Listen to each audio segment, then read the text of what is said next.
Hukum masbuk solat hari raya. Baik, kita siapa solat hari raya dan serakaat saja, lepas tu imam tayat akhir, kita wajib kena tambah 2 rakaat serakaat lagi, kerana solat hari raya 2 rakaat. Mu baru dang dapat imam salam tambah cuma kena ingat, bila mu naik rakaat yang kedua, ada berapa takbir? 5 kali takbir. Allahu Akbar, Allahu Akbar, 5 sahaja.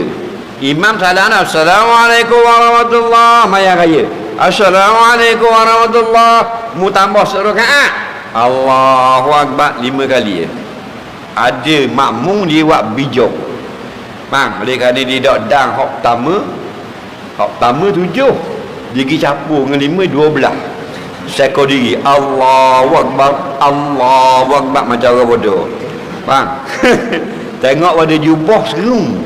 Dia pasal tak mengaji, dia ngaji dalam Facebook. Itu bid'ah. Siapa suruh jadi 12 pula? 5 sahaja.